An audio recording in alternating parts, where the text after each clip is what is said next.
umaga. Isang napakagandang umaga. Muli sa bawat isa. Kung meron po tayong banal na kasulatan, anumang lingwahe ito, ay makibukas po kayo sa akin sa aklat ng Psalms 91. All chapter po ng Psalm 91. At ganito po ang pagkasabi, He who dwells in the shelter of the Most High will abide in the shadow of the Almighty. I will say to the Lord, my refuge and my fortress, my God in whom I trust. For he will deliver you from the snare of the fowler and from the deadly pestilence. He will cover you with his pinions, and under his wings you will find refuge. His faithfulness is a shield and buckler. You will not fear the terror of the night, nor the arrow that flies by day, nor the pestilence that stalks in darkness, nor the destruction that wastes at noonday. 1,000 may fall at your side, 10,000 at your right hand, but it will not come near you. You will only look with your eyes and see the recompense of the wicked, because you have made the Lord your dwelling place, the Most High, who is my refuge. No evil shall be allowed to befall you, no plague come near your tent. For he will command his angels concerning you to guard you in all your ways. On their hands they will bear you up, lest you strike your foot against a stone. You will tread on the lion and the adder for a young lion, and the serpent you will trample underfoot. Because you hold fast to me in love, I will deliver him, I will protect him, because he knows my name. When he calls to me, I will answer him. I will be with him in trouble. I will rescue him and honor him. With long life I will satisfy him and assure him my salvation. Safety in abiding God's presence. Tayo sa mandalingin po, tayo manalangin. O mapagpalang Diyos, pinakauhawan po namin ang iyong mga salita ngayong umaga. Buong puso po kami nagpapasalamat dahil napakabuti mo sa nakalipas sa isang linggo aming mga buhay. Nariyan kang lagi, nariyan ang inyong mga pagpapala, hindi ka nagkukulang sa bawat isa sa amin. Ang iyong mga salita, Panginoon, ngayong umaga maging inspirasyon muli ng bawat isa sa amin upang kami makapagpatuloy sa hamon ng buhay habang kami naririto sa mundong magulong ito. Tinataas ka namin, O Diyos, at anumang espiritu ng panggagabala na ginagawa ng kaway, espiritu ng kahinaan, espiritu ng antok, o anuman, Panginoon, ito, amin itong sinasawata sa makapangyarihang pangalan ni Jesus sa taga Nazaret. Pagpasalamat po kami sa inyong kumplitong kapangyarihan at proteksyon ngayong umaga na nasa sa aming lahat. At maraming salamat po sa inyong Banal na Espiritu Santo sa aming kalagitnaan, sa iyong papuri at pagsamba ngayong umaga. Sa pangalan ni Jesus, aming Diyos at tagapagligtas lamang, ang lahat po ay magsabi namin. Praise God. Itong Psalms po na ating binasa ngayon ay nililinaw po dito. At isa lang po ang dapat nating tingnan ngayong umaga. Kung paano po tayo magbigay ng ating kumpiyansya sa Diyos bilang mga mananampalataya ng ating Panginoong Hesus. Alam natin araw-araw, ang dami pong panganib, ang dami pong hamon sa buhay na kinakaharap po natin. Araw-araw, iba-iba po ito. Now, sometimes in a single minute, in a single seconds, sa bawat oras, meron pong nangyayari at nagaganap. Pero purihin ang pangalan ng Panginoon sapagkat itong pangako ng Diyos sa kanyang mga salita ngayong umaga ay mapapatunayan po natin kung gaano kabuti, kadakila at katapat ang Diyos sa bawat isa sa atin. Una, makikita po natin dito in verses 1 and 2 na kung papansinin natin mabuti at bibigyan natin ng diin ngayong umaga, Ano ang sinabi ng Panginoon? Alam kong may nakakasaulo po sa talatang ito ng Psalms 91, whole chapter ng Psalms 91. Siyang naninirahan sa tirahan ng kataas-taasan ay manatili sa lilim ng makapangyarihan. Sasabihin ko sa Panginoon, aking buod at aking kanlungan, aking Diyos, na sa Kanya'y pinagtitiwalaan. Makikita po natin dito, unang bagay is the Lord is a secure defense, shelter, shadow, refuge, fortress to those who take refuge in Him. Hallelujah! Walang ibang tagapagtanggol tayo.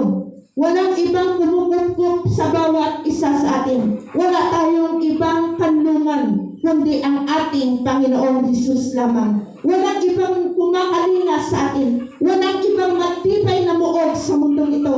Walang matibay na tirahan sa mundong ito. Pero meron po tayong matibay na muog na siya kumakanlong sa iyo at sa akin. Walang iba ang ating Panginoong Hesus. Sa Kanya natin tingnan ang lahat ng bagay, sapagkat alam natin na sa sanglibutan ito, lahat ng bagay ay lumilipas at nawawala. Parang anino lang, parang isang bula lang. Pero tingnan natin ang salita ng Diyos. Mula pa noon hanggang sa ngayon, ang salita ng Diyos ay hindi po ito mawawala.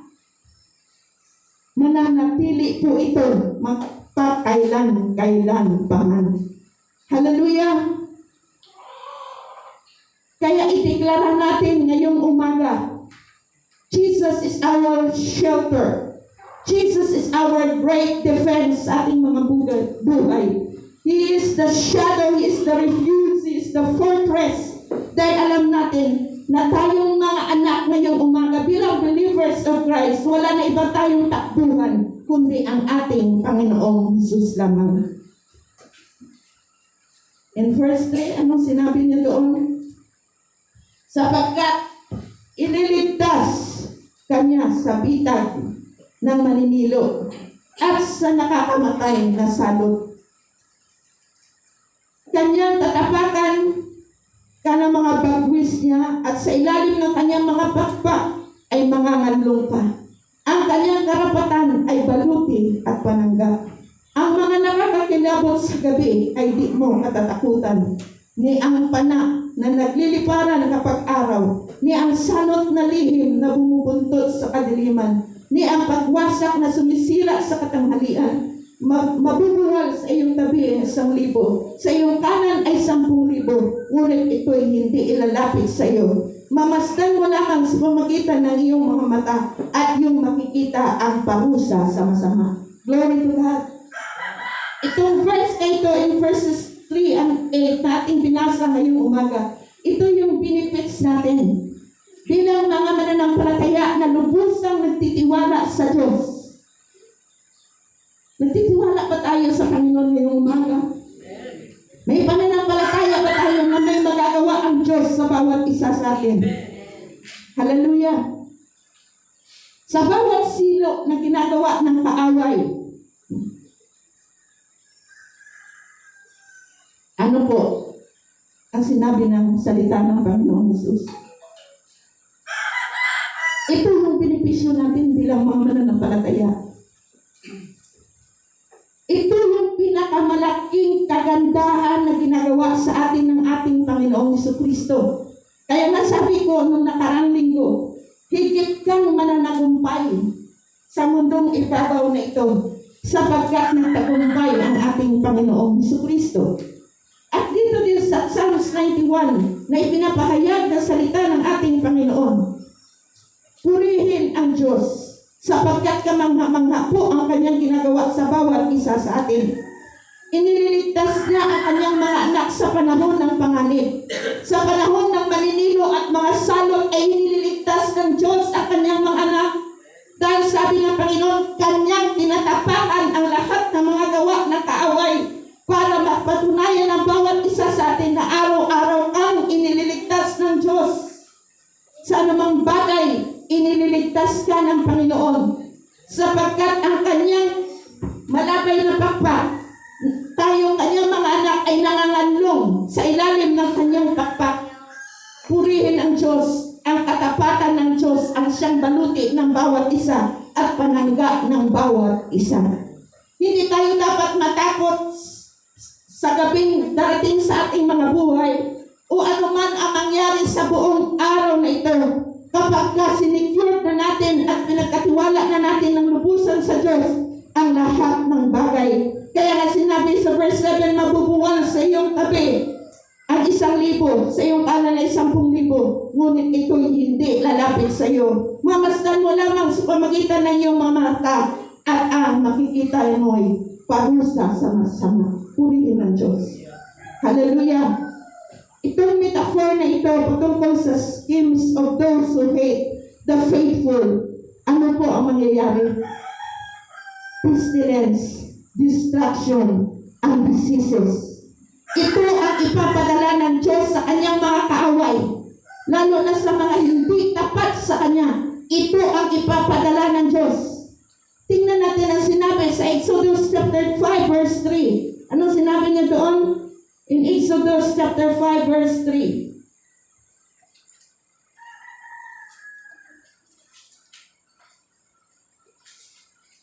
Exodus chapter 5 verse 3. Kanilang sinabi, ang Diyos ng mga Hebreo ay nagkapagtagpo sa amin, pinapakausap namin sa iyo. Pahintulutan mo kaming maglakbay na 3 araw sa ilan at mag-alay sa Panginoon namin Diyos. Kung hindi, ay darating siya sa amin na may salot o tabak. Itong pangyayari dito sa Exodus chapter 5 verse 4 or verse 3. Kina Moses po ito at Aaron nung sila po ay pumunta kay Paraon. Dahil alam natin ang mga Israelites noon ay nasa ilalim ng pagkaalitin. Nakiusap po sila na ang mga Israelita ay kung pwede, madala po nila para sila ay makapaghandog kay Yahweh. Pero hindi po ito pinansin ng Paraon. Kaya nga sinabi nila dito ay, kung hindi ay darating siya sa amin na may salot o tabak. Ito yung nangyayari. No? Ititrace pa natin. Exodus chapter 9 verse 15. Ano sinabi niya dito? Exodus chapter 9 verse 15.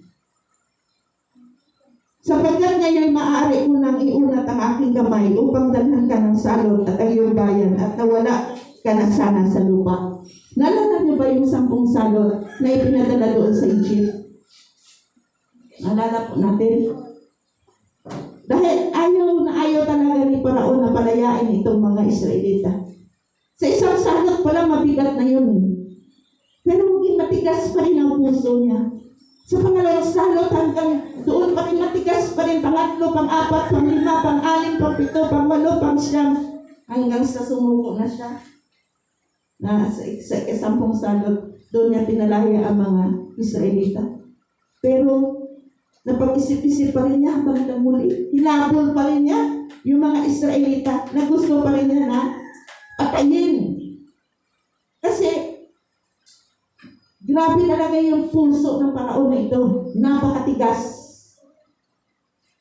Pero sinong napahamak? Di ba sila pong lahat ay namatay? Pero ang bayan ng Diyos ay iningatan ng Panginoon. Andoon ang proteksyon ng Diyos. Kasi mahal sila ng Panginoon. Ganon din po tayo sa ngayon. Ang dami po ngayon nagpapanik. Dahil sa pandemya nating kinakaharap. Panik buying. Nagpapanik sa buhay. Takot na humarap sa buhay. Kaya ang dami nga nang nagalasdasan ng ang pulso nila. O kaya kumikitil ang kanilang mga buhay. Dahil hindi na nila kaya harapin yung hirap na dinadanas po nila. Pero alam ba natin, ng buhay natin ay napakahalaga sa harapan ng ating Panginoong Jesus. Na sana makita natin ngayon ang salita ng Panginoon kung ano ang sinasabi nito sa ating mga buhay. Kung ano ang dapat nating panawakan. Kung saan ba tayo pupunta. Kung saan ba tayo patutungo. Kung ano ang gagawin natin dito habang tayo nanananan sa mundong ibabaw na ito. Kaya itong Exodus dito, the terror and arrow together, with 1,000 may fall, envision God's people under attack. Alam natin, kaya nga in 1 Peter, kailangan manalangin tayo lagi. Kasi hindi natin alam. Di ba sinabi doon, ang diablo ay parang liyong umaatulong na humahanap ng kanyang malalapa, masisira. Kasi tagapanira talaga siya. Kaya nga sabi sa kanyang salita, manatili tayong manalangin. Mapagbantay tayong lagi. Dahil hindi natin alam ang ginagawa ng kaaway. Pero alam natin, sabi ng Panginoon, 1,000 may fall. Kahit atakihin ka ng kaaway, kung nanatili ka sa kapangyarihan ng Diyos, nanatili ka sa kanyang mga pangako, sa kanyang mga salita, ang iyong pagtitiwala ay sa Diyos talaga ibinuburos. Urihin ng Diyos ang proteksyon ng Panginoon ay nariyan. Take note dito po sa Psalms 91 verse 8. Ang sinabi niya doon na paulit-ulit na lang nasasabihin ko ngayong umaga sa bawat isa sa atin. Mamasdan mo lamang sa pamagitan ng iyong mga mata ang iyong makikita ang parusa sa masama. Hallelujah! Parurusahan ng Diyos ang mga masasama, pero ang mga maluwit ay kanyang kinakalinga. God sends plagues and battles as recompense on the wicked, whether Gentile or Israelite. Ito ay pinapadala ng Diyos, mga salot, mga sakit, labanan man ito, anuman klase po mga digmaan man o anuman ito, kinakaharap nila, Hintil ka man o Israelita. Ipinapadala po ito ng Panginoon doon sa mga taong masasama. The wicked people or the wicked ones. In such times, the faithful can trust God not to judge them as He does the wicked. Pero tayo bilang mga believers of Christ, manatili tayong may katapatan sa Diyos. Maging matapat tayo sa Diyos at patuloy tayong magtiwala sa Panginoon. Lalo na sa panahon ito, sa panahon ng pandemya, ang Diyos lamang po ang ating mapagkakatiwalaan. Ano sabi sa verse 9? Sapagkat ikaw, O Panginoon, ay aking kanlungan, ang kataas-taasan bilang iyong tahanan. Praise God. Na sinabi doon sa verse 2 kanina, ang Diyos ang ating muog at kanlungan. Siya ang Diyos na dapat nating pagkatiwalaan. Yung sinabi po dito sa verse 9, napakagandang verse na kung saan pinapatunayan ng Diyos sa bawat isa sa atin. Kanino pa tayo patutungo? Kanino pa tayo paruroon? Hinihimok na ng Diyos ang ating mga buhay at ang ating puso. Nasa Kanya lamang po tayo pumunta dahil secured po sa Kanyang presensya. Safety po sa presensya ng Diyos. Hallelujah! In His presence, there is peace. Alalahanin po natin. In His presence, there is joy. In His presence, there is love. In His presence, there is hope. In His presence, there is liberty. In His presence, there is victory. In His presence, there is power. Sa Kanyang presensya lamang natin matatagpuan ang lahat ng bagay. Because in His presence, yun po ang safety place, ang secure place na mapupuntahan po natin sa kapanahunan ito.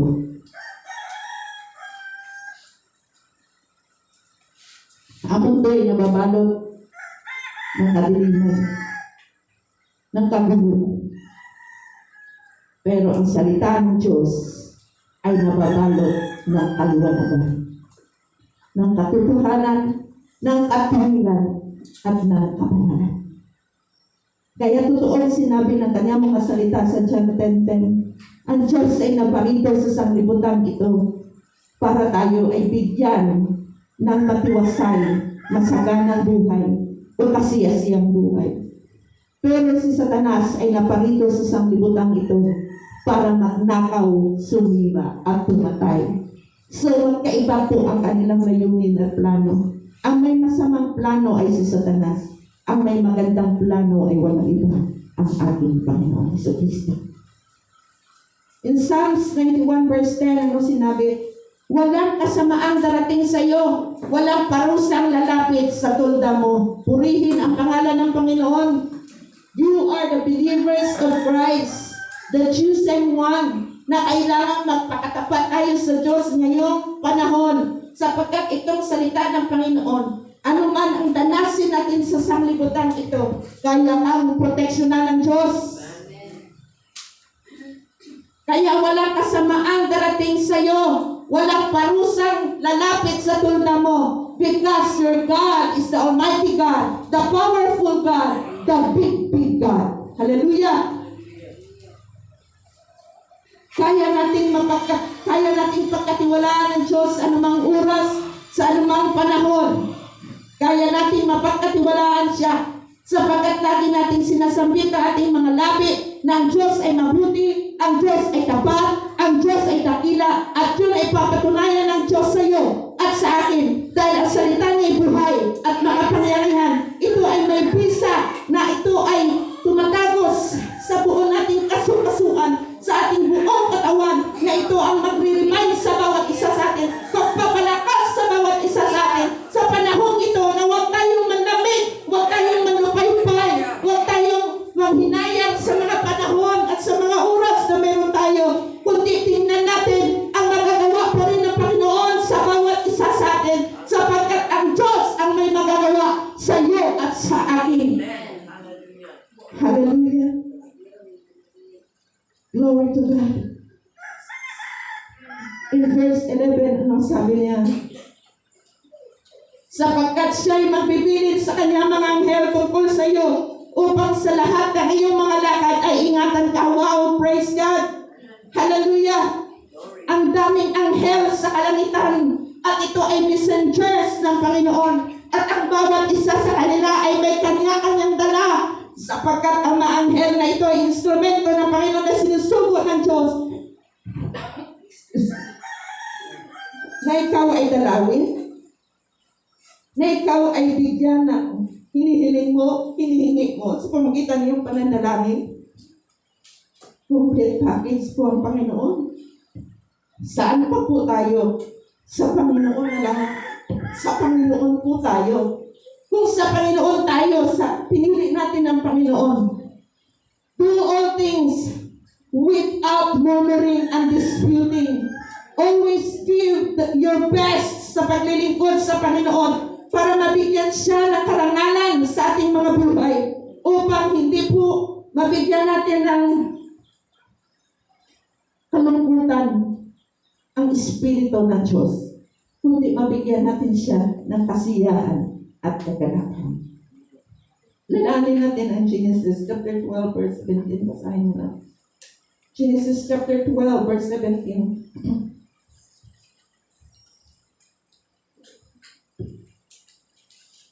Genesis chapter 12 verse 17.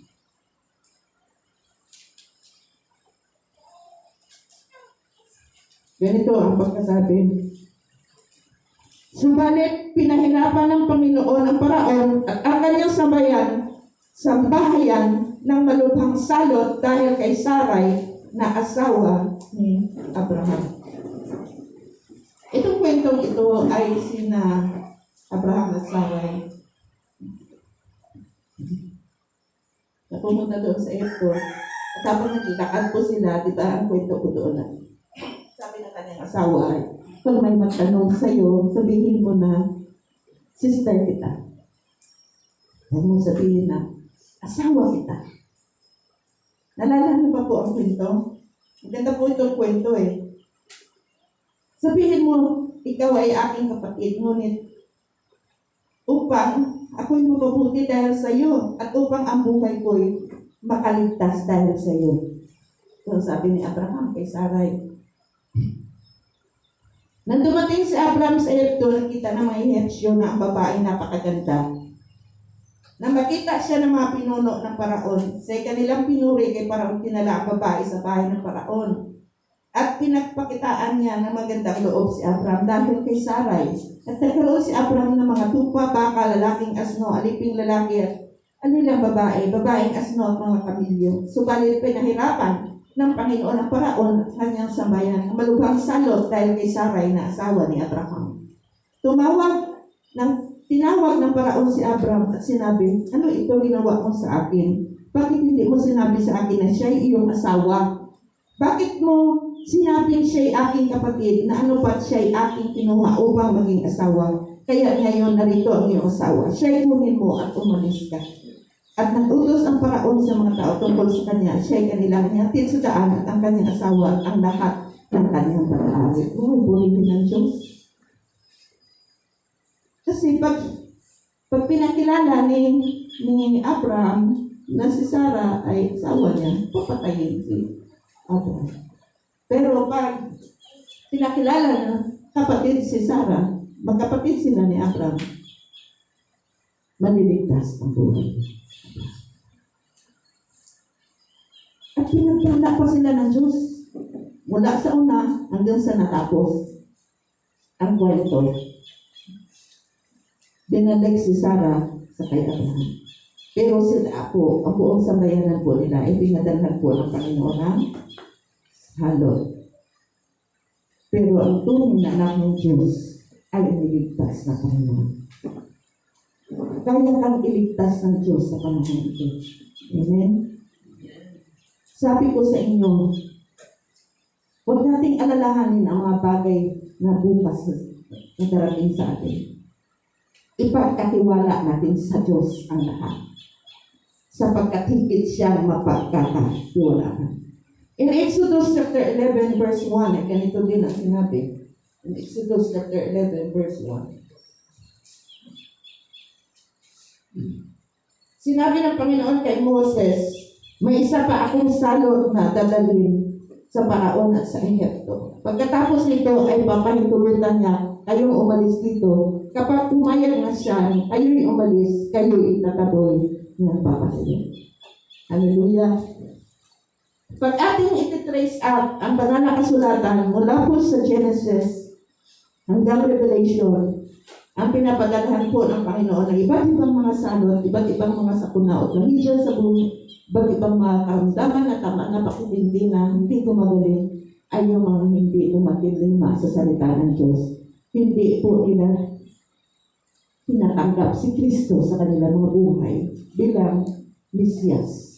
Yung hindi po nila talaga inaakap si Jesus sa kanilang mga buhay, kundi ito yung inatalikuran po nila.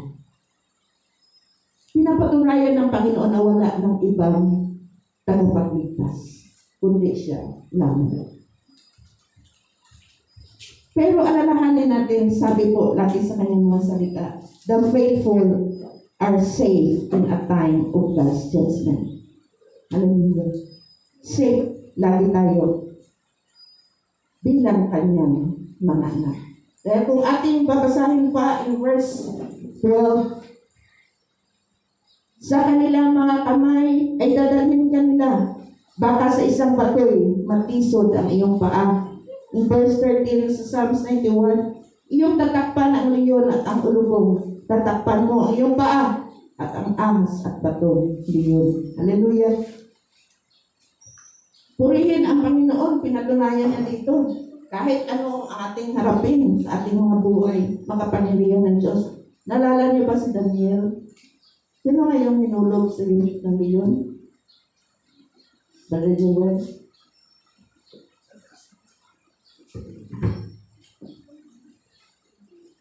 Sino yung minulog sa unit ng leon? Nalala niyo? Sir Gaba.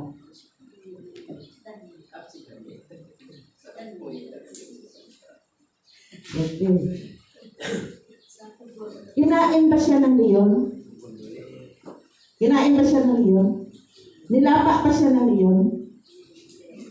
Di ba nung sino ang kinain ng leon? Yung naghulog sa kanya. Pero si Daniel, doon sa ilalim, kasama niya ang mga leon, si Daniel nagpupuri sa Diyos. Sapagkat kasi inutang si Daniel ito. Bakit nilagay si Daniel doon?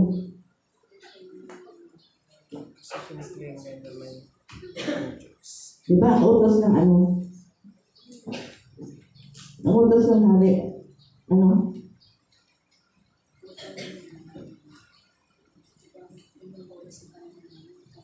Hindi nyo naalala?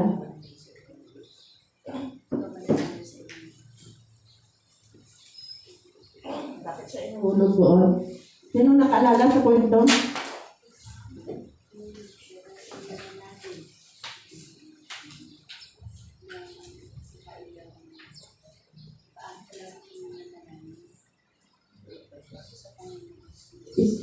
Sample po ito. Nahulog siya kasi ilang bisis siya manalangin sa loob ng isang araw.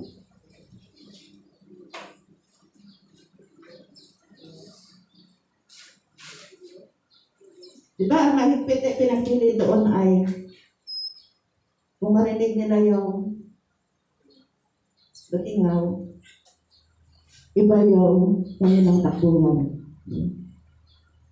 Pero si Daniel na natiling tapat sa Diyos, grabe siya manalangin. Kitang-kita po siya na nanalangin siya. Kaya may nag-report sa hari na si Daniel ay makailang bisis po nilang nakitaan na nanalangin. Kaya yung pina ay inuhulog sa doon sa unit ng mga leon. Pero purihin ang Diyos dahil kumpleto ang proteksyon at pag-iingat ng Diyos kay Daniel. Hindi siya ninapa ng mga leon. Ni wala siyang sugat o galos. Kumpleto ang kanyang katawan. Kahit ang kanyang damit ay hindi po na sira. Pero ang napahamak po doon ay ang mga nahulog na pahulog kay Daniel. At nung nalaman ng hari na si Daniel po ay ligtas, pinalabas po si Daniel at kasama po silang lahat na nagpuri sa Diyos sa kataas-taasan, sa Diyos na makapangyarihan, na Diyos ni Daniel ay naging Diyos po nila sapagkat pinatunayan ng Diyos kung gaano po kapawan po ng ating Panginoon na may safetyness sa presensya ng Diyos. Di ba kay Shadrach, Meshach at Abednego, iba din po ang kasaysayan nila. Yung sila ay inihagis sa pugon dahil hindi po sila sumamba doon sa Diyos na inaano ng hari. Pagko sila po ay nanatiling nakatayo na lang, silang tatlo, nakatayo po sila, yung pinati nila, ihagis sila doon sa pugon ng naglalagablab na apoy. Masudo man gumura mo. Pero nagtaka sila bakit yung tatlo ay naging apat at ang kamukha ay parang Diyos na nagsasaya sila doon habang sila ay nasa apoy. Samantala ang naghagis sa kanilang tatlo, lahat din sila ay namatay. So, ganun din po ang gagawin ng Panginoon sa kanyang mga anak sa ngayong kapanahunan. In times of God's judgment, the faithful ones are saved in the presence of our Lord Jesus Christ. Hallelujah. Ano bang sabi? Sapagkat siya'y humapit sa akin na may pag-ibig, ililigtas ko siya, iingatan ko siya, sapagkat aking pangalan ay nalalaman niya. Hallelujah! Purihin ang pangalan ng Panginoon. Itong sinabi ng salmistang ito ay dapat maging close po tayo sa ating Diyos na mapagkakatiwalaan sa lahat ng panahon. Let's hold fast to our Lord ang ating pagmamahal sa Kanya sapagkat alam natin na wala nang ibang makapagliligtas sa iyo at sa akin, kundi ang ating Panginoong Hesus lamang. Kaya itong sinabi sa Biblia na sapagkat kumapit tayo sa Diyos na may pag-ibig, ililigtas Kanya. Hindi lang yun, iingatan Kanya, sapagkat ang pangalan ay alam mo.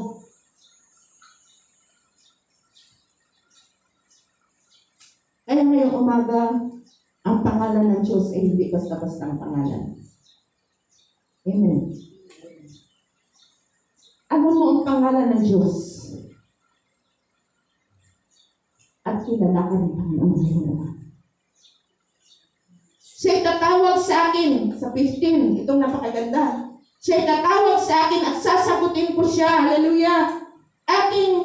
Ako'y magiging kasama niya sa kabalisahan. Sasagipin ko siya at pararangalan ko siya. Hallelujah. Lahat ng tatawag sa Diyos ay may kasagutan, may katugunan, may solusyon. Dahil wala tayong ibang tinatawagan, kundi ang ating Panginoon. Hindi siya maliit na Diyos. Siya'y malaking Diyos na maaasahan sa lahat ng panahon. And by repeating God's pledge to care for His faithful loved ones. Diba ito yung pangako o tipan ng Diyos sa bawat isa sa atin. Yung iingatan Kanya, yung alalayan Kanya, yung aalagaan Kanya. Pinalaya tayo ng Diyos sa iba't ibang bagay. Ang proteksyon ng Diyos ay nariyan. May katugunan ang Diyos sa lahat ng ating mga suliranin at hinaing. Sa lahat ng kaguluhan, naroon nakikita natin ang pagsalok ng Panginoon. Ang pagliligtas ng Diyos para maibalik sa Kanya ang karangalan. Sa mundong ito, nais natin long life, magpatuloy tayo sa binibigay na eternal life ng ating Panginoong Diyos. Dahil sabi sa verse 16, aking bubusugin siya ng mahabang buhay at ipapakita sa Kanya ang aking pagliligtas. Hallelujah! Bubusugin Kanya ng mahabang buhay at ipapakita sa inyo o sa ating lahat ang Kanyang pagliligtas. Anong sinabi sa Psalms 23? O sa alon mo po ang Psalms 23, verses 1 up to 6. Sino nakasaulo ng Psalms 23? Verses 1 to 6. Pero ang ating kukunin po dito ay verses 5 and 6. Sabi dito, ipinaghahanda mo ako ng hapag sa harapan ng aking mga kaaway. Iyong pinuhusan ng langis ang aking ulo. Umaapaw ang aking saro. Tiyak na ang kabutihan at kawaan ay susunod sa akin sa lahat ng mga araw na aking buhay. At ako'y maninirahan sa buhay ng Panginoon, sa bahay ng Panginoon, magpakailanman. Hallelujah! Surely goodness and mercy shall follow me all the days of my life. And I will dwell in the house of the Lord forever and ever. Amen. You will surely enjoy God's salvation sa bawat isa sa atin. And you will surely enjoy God's presence sa ating mga buhay. Hallelujah! Sana itong talatang ito sa uluhin po natin ng Psalms 91. Kasi napakaganda po ito. At alam ko, madali lang ito sa uluhin. Lalo na po sa English. He who dwells in the shelter of the Most High will abide in the shadow of the Almighty. I will say to the Lord, my refuge and my fortress, my God in whom I trust. Hallelujah! Ngayong umaga, kilala natin ang ating Diyos at ating maglilingkod. Kilala natin siya. Totoo ba sa ating mga buhay na there is safety and abiding God's presence? Sa mga pagkakataong ito nawa ang magpalakas sa bawat isa sa atin, magsilbing inspirasyon sa bawat isa sa atin. No matter what comes or what happens in this world, Basta meron tayong Jesus, hindi niya tayo ilalagay sa panganib o sa kahiyan, kundi i-lift up ng Diyos ang kanyang mga anak. Humble yourself in the sight of the Lord, and in due time, He will lift you up. Tayo manalangin. Mapagpalang Diyos, lubos po kami nasisiyahan sa inyo pong ginagawa sa aming mga buhay. Amang banal, purihin ka sapagkat ikaw ang Diyos na nag-iisa, wala nang iba. Hawakan mo po ang aming mga buhay sa panahon ito. Ang iglesyang ito, hawakan mo po. Samahan mo po ang iglesyang ito. Ang dami po namin dapat ipanalangin ng Diyos sa araw na ito. Pero alam namin, Panginoon, na meron kaming Bible study, meron kaming prayer meeting, at doon po namin dinadala ang lahat ng mga inanain ng mga anak. Patuloy namin tinataas sa Diyos sa panalangin ngayong umaga ang buong mundo. The world was shaken ngayong umaga ng pandemic. Pero alam namin, Panginoon, ang inyong mga anak ay secured sa inyo. Samahan niyo po ang lahat ng mga leaders throughout the whole world. Sa different churches, ikaw po ang patuloy na magsalita sa bawat leader sa Diyos upang sa ganun ituro nila katotohanan at kaniwagaan ng iyong banal salita. At lahat ng believers throughout the whole world ay patuloy na i-share ang salvation, i-share ang gospel para marami pa po ang maligtas sa panahon ito bago pa dumating. Amin pong tinutulog din sa dalangin ng Diyos ang mga nanghihina ngayon. Palakasin mo sila, Panginoon, sa mga oras nito. Ang may karamdaman ay magkaroon ng kagalingan. Ano man ang kanilang mga pangangailangan ng Diyos, ipayong kalakasan ang patuloy mong pong igawad sa bawat isa sa kanila. Ang aming mga mahal sa buhay ay proteksyonan niyo po saan man sila naroon. Malayo man sila sa aming mga piling, ay ikaw po ang patuloy na mag-ingat. Ang aming pong buong pamilya, O Diyos, ang aming pong bayan, ang aming pong lalawigan, at ikaw po ang patuloy na mag-ingat, O Diyos. Tinataas po namin ang bansang Pilipinas na ito, mula sa Presidente, sa aming Pangulo na si Rodrigo Duterte, hanggang sa pinakamababang gabinete. Ikaw po ang patuloy na magpag-ingat. Bigyan mo sila ng katalinuhan at karunungan upang patuloy po nilang maitama ang lahat ng bagay habang sila po ay nasa pamumunuan, Panginoon, sa mga oras na ito. Lord, sa iba't ibang sangay sa ahensya ng gobyerno, privado man ito o publiko, ikaw din po ang patuloy na manguna. Sa World Health Organization, paunahan mo po ang lahat dito, Panginoon. Na ituro niyo po, Panginoon, sa bawat isa sa kanila ang tamang lunas sa mga sakit na naglilipana sa ngayon, upang ang lahat ng ito, Panginoon, ang buhay ay ma-secure pa sa panahon ito. Lord, marami pong salamat. Aming dalangin po, Panginoon, ang mga may pangangailangan ngayon at yung mga viewers namin, Panginoon, i-bless mo po sila at patuloy mo pong pagyamanin ang spiritual po nilang buhay. Pagpalain mo po, Panginoon, ang mga nagpo-follow at patuloy na nagla-like sa gawain ito, Panginoon. Pagpalain mo po sila dahil alam namin, O Diyos, ang kanilang ginagawa ay para sa inyo. At alam namin, Panginoon, na sinasabi talaga ninyong banal na salita, our labor will not be in vain. Kundi ang lahat ng ito, Panginoon, ay magkaroon ng kabuluhan. Dahil ito ay gawain mo, O Diyos. Pagpalain mo po, Panginoon, ang may matinding pangangailangan sa mga oras na ito. Sino man po sila, Panginoon, hindi man namin masabi ang kanilang mga pangalan. Pagpalain mo po sila. Pagpalain mo po ang batch 92. Ikaw po ang patuloy na humilos na marami pa po ang maligtas sa batch po namin.